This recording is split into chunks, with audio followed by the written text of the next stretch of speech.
So guys, now that the English Premier League is over, almost all the leagues are coming to a close.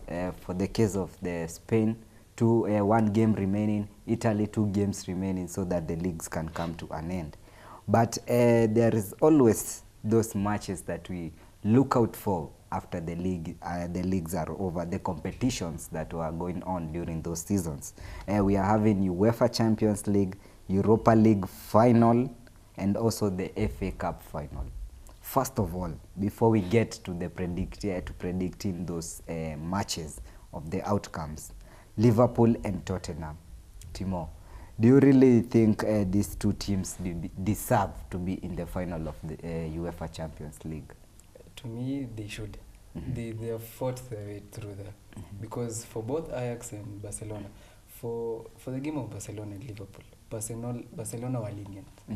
Messi did, to be honest, Messi is a GOAT, the greatest of all time. Yeah, that's true. But he did so much less during that game because after the first goal for Liverpool, they kept on pushing. I should thank Alexander-Arnold. He used his brain. Yeah, so that's much, true. So much. Because all of them thought that it was going to be taken by, it was Henderson. Milner. Yeah, I guess Milner was coming to take the corner. But they all left Origi just at the penalty stage. And he took his shot and went there. For Tottenham, do you think they deserve to be there? Because looking at the squad that Tottenham had and also looking at the squad that Ajax had, was it unfair for Ajax being eliminated at that semi-final? First of all, football can make you cry. To be honest, that's true. That's true. Because for Lucas, his third goal, he scored it when Ajax remained only 4 seconds to win the game. And for him, I can say he did so much. So much. Harry Kane wasn't in the game. He still has an injury. But for Lucas took it upon himself. He scored a hat-trick in the biggest match I've ever seen. It took a turnaround. Everybody knew Ajax will take it. But for football, never until the last minute. Until the last minute. That's good. So, Dante, we're also having another final, that is the Europa League final. We are having Chelsea versus Arsenal. Yeah. Do you think those two teams deserve to be at that stage of the final? Oh, yes. Remember, it's all an English affair this time round. Yeah, they do. First of all, it's a London derby, and that game is going to be a hard game because if you see the likes of Arsenal and Chelsea, both teams, they are good in attacking. But for me, kudos to them both, and praying that Chelsea will win the Europa League. You don't want you don't want Arsenal to win? No, I don't want them to win. Because they don't deserve to win. Is it all about rivalry here? No, or it's not a rivalry. Because we as Manchester United, we once lifted the Europa League, unlike Arsenal. You know, Arsenal, you heard the shouting, oh, we were with Kujigamba. Ati oh, FA ni watoto wadogo. So you think Chelsea has what it takes? Chelsea is going to lift the Europa League.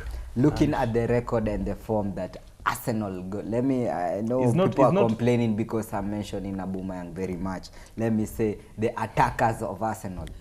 Looking at the on form that they have been and comparing to the Chelsea ones. Do you really think that Arsenal are not going to cause a havoc? It's not all about attacking. You know, I know when it comes to defense, we are poor. Giving a team the chance to express themselves. You know, first of all, you don't know how Chelsea plays. And you may think that Chelsea is going to attack using the striking force. But remember, Chelsea are good defending, both midfielding. They can't. But they will not be having N'Golo Kante. N'Golo Kante is, you know, is like Tottenham. Wali miss Hurricane, but Lucas Moura showed that I am neza fit kwa hiyo kiatu. So Chelsea. To you think that Chelsea has what it takes to win that game? And I'd like to add something. For you saying the attack of Arsenal is on form, you know, form is temporary. Messi was having the best form of his life, and he didn't do anything against Liverpool in the second leg. But that, when it comes to Messi's case, is whereby Barcelona over-rely on Messi. Barcelona didn't over-rely. No. That's true. If you look at that game, they expected Messi to do the magic, scoring that one goal that could have dented the hopes of Liverpool. And you know, I like to differ with, you know, my brother Timothy has said something that Messi didn't perform in that game. Messi created more chances than any other player in the pitch that day. But the fellow Barcelona teammates are the one who let Messi down. Exactly. That's why I'm telling you that Messi, Barcelona rely very much on Messi. See, Messi created the chances. Barcelona is a big team in Europe. Barcelona has world-class players. You have Suarez, you have Coutinho. But we have seen time and time again that Barcelona without Messi, they don't play their tiki-taka football. But the problem with Barcelona that day, they came in a comfort zone. They knew that 3-0. Yes, they knew Liverpool can win, but they cannot win by 4 goals to 0. Yes, something like that. They came comfortable with the game, and that's the problem. Even if you come comfortable and you have the best players, you have Cristiano, Messi in the same team, you'll still lose. But I can't blame Messi for anything that Barcelona went through. Unlike Arsenal, you're just depending on Lacazette and Aubameyang. Okay, Dante, I felt you. I know you are very angry because I'm not angry because we finished on top of you guys. No, that is not the problem. With 60, I even can't remember 60 what? 61 points? 66 points. A team of Manchester United's caliber. So finishing with 66 points. You know, that is not the problem. Add no more on that. Okay, Desire. Yes. We are also having the FA Cup, whereby we are having Manchester City and Watford. For Manchester City to reach there, we know it's an obvious thing. But for Watford, yes, did you expect Watford to be in such a position? You know, I didn't expect. I expected a team like Wolves to be in the final game with us, but for Watford to be there, that's something that I didn't expect. But I know that game is not going to be easy, because you see, at least you face a greater team. You know that, you know, it can attack, and you attack, you can create chances. But facing a team like Watford, you know, they have the physicality, and in Manchester City, you know, we don't have those strong players. We have small players. Watford are great in set piece. You know, that's the thing we need to look at. But they will be lacking Holibas, who was red carded. But you know, a team like that one, they don't have that star man. You see, anyone can score. Anyone can score. But that final, I'm very sure it's not going to be easy, but we'll win the game. Unfortunately for Manchester United, since they will not be participating in any final, I've heard rumors that they are going to be singing on those occasions. Okay, I can speak about that. I can speak about that. They are going to be singing on all those occasions. So you know, at least they have a role to play. Let me answer you. You know, Arsenal fans are having so far big-headed. You are big-headed. You guys, you are big-headed. Why? You know, reaching UEFA finals. Manchester United once again, I can repeat, Manchester United once we lifted the cup, and hatukuwa na perepere mingi. You guys, you're having peer pressure. That's the last word I can tell Arsenal fans. But we are talking about the season. But what happened? So, did you guys win all your matches? No, we didn't win all our matches. Yes, no. Even Manchester United, we didn't win all our matches. But we tried our best. No, but when Ole Gunnar entered, it was all about Ole Gunnar, finishing the season unbeaten. He only went for, was it 7 games or 12 games unbeaten? 12 games unbeaten. That was a credit to us, not Arsenal. That was a credit to us. So you should also be proud that Arsenal are going to be participating in the Europa final. We care less, because that is Arsenal, and we are Manchester United. Okay. Yes. We shall see at the end of the final what will happen. So long as Manchester United entertain us during the start of the matches, well and good. The finals will take place. So we come to that decisive moment whereby we predict the scores of how the matches will unfold. We start with Manchester City versus Watford, the FA Cup final. Always an entertaining match. Wembley Stadium, one of the biggest stadiums in England. Your prediction on that game? Man City win by 3-0. No goal for Watford. No goal for Watford, but they will give us a big problem. I'm being normal. Dante, Europa League final, whereby we are having Chelsea versus Arsenal. Try not to be biased. Try not full-time to draw. involve your feelings. Full-time draw. A draw. Yeah, but so you see penalties. But Chelsea will lift the Europa League. On penalties. On penalties. Yeah. Wow.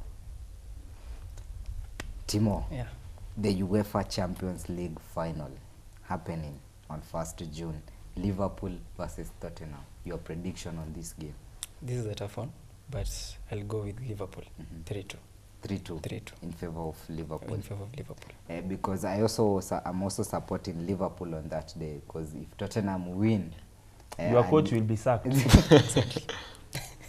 If Liverpool win, it will be such a mess. But I see that game. Manchester United fans will finally have their But I see Tottenham. back. I see Tottenham winning the game. Tottenham will go to that game as an underdog. It's an advantage for you to go in a game as an underdog. Liverpool will be under high pressure. They have not won the league. The only trophy they can win is But I see Champions if League. Liverpool lose this game, Klopp will be sacked. Klopp will not be sacked. Because they can't be going on these good forms and they are not lifting anything. But this is the UEFA Champions League for champions. For champions. And Anything Tottenham can are not happen. champions, so to say that. Tottenham are not champions. Listen. But for a player like Dele Alli, for a player like Son, Harry Kane, to be in Madrid on a final, they'll give their best. And we will be expecting more of Liverpool affair, but not this down. Tottenham will win the game by 2-1. Let's basically focus on, we have two Kenyans on the game. We have Wanyama and Origi. That one is not a fact. Why? Because both of them, when Salah, I'm 100% sure is going to play that game, and that's there's for sure. 100% sure that Origi is not going to play. So why? Yeah, because the main striker is there. Liverpool walitumia the like of Mohamed Salah to be replaced by Arnold Origi, so that anaweza change the game. It's like but Origi was playing in place of Firmino, who had an injury. Yes. But that the game against Barcelona, for Liverpool to play the likes of Shaqiri, Divock, that's the game that we need to play. You see, you play Origi, say even if Firmino is not there, I'll do my best. But when you play Salah, Firmino, Salah is like, let me be the legend, let me score in the final. And that's why I'm saying, if Liverpool maintain the same squad that played during the Barcelona game, I'm very sure that team can turn. And that's what Liverpool can't do.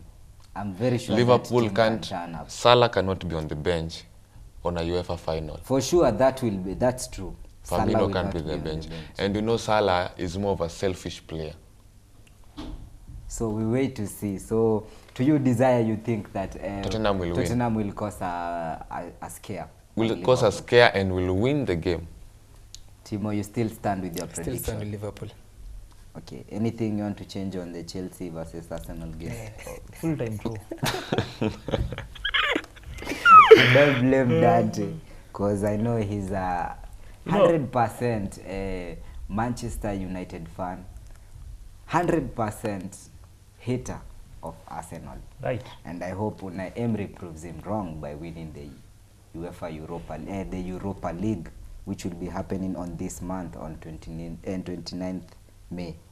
I'll be here to remind you about that story, because we want to win something that will really show that Unai Emery has done a lot, and he needs credit for what he has done. And what if season. And remember, he's a master. Versa? No, he's a master in winning this kind of finals.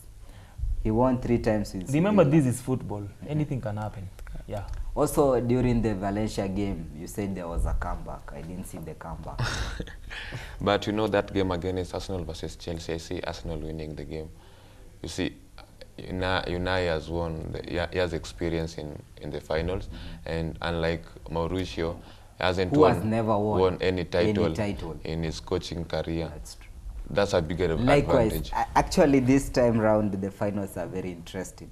If you look at Tottenham and Liverpool, Pochettino has never won a title with Tottenham. And you look at Klopp, he has won a title there at Germany with Borussia Dortmund. You see, there are many contrasts showing that the Liverpool have an upper hand and the Arsenal have an upper hand. And Manchester City, of course, they have also an upper hand. So we wait to see if this year finals will be will cause some of the upsets that we have seen in the group stages and the rest of the finals.